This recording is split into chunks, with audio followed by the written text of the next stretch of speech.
Good morning children, this is Deepak sir. As you know that we have begun with the third chapter, that is tides of your geography. Let's continue with the geographical explanation part. We have done this activities.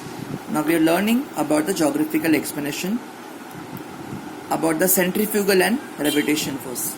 Now children, after doing so many activities, we have come to know about the gravitation force and centrifugal force.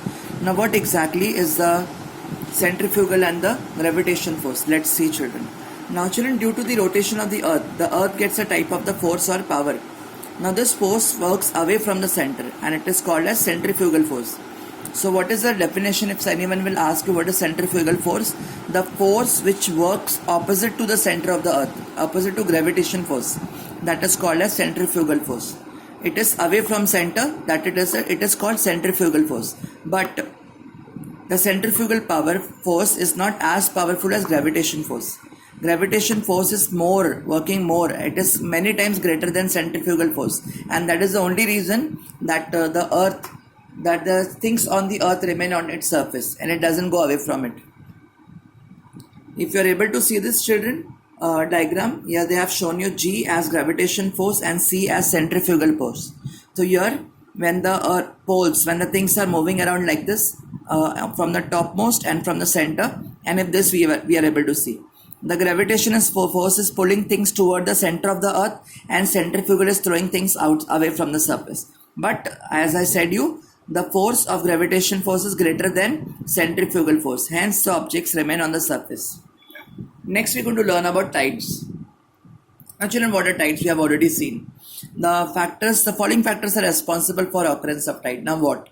The first one, as you children may be already knowing, the sun, the moon and the earth. The pull of the moon and the sun and the earth, because of that the tides occur.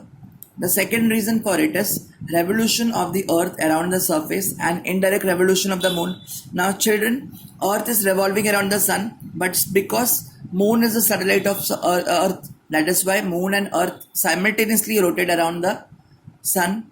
The centrifugal generated due to the rotation of the earth is also responsible. If we will see this diagram children, 3.6, this is occurrence of tide.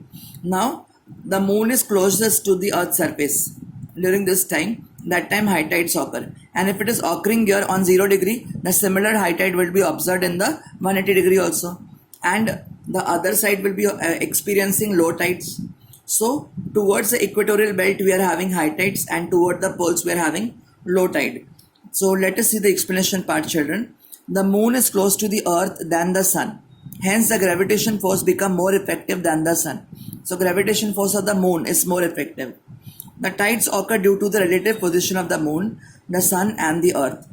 A place on the earth located at the opposite point of the place experiencing high or low tide also experience a high or low tide respectively at the same time. Suppose this area is experiencing low tide, so even 1 on 180 also it will be having low tide. Similarly, if it is having a high tide at 0 degree, 180 degree will also experience the high tide. So this results in the centrifugal force. This is exactly what we are talking about, centrifugal force. See figure 3.6 and try to understand the location of high tide and low tide on the earth. Now children, this diagram is exactly clearing about the tides on the earth. Then what are the next reason? The next reason is when there is a high tide at 0 degree meridian, 180 degree meridian also will experience high tide.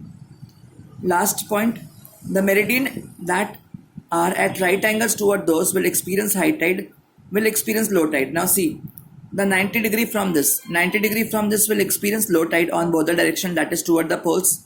So this is how the tides are occurring at different places. We are going to learn about the types of tide in our next video.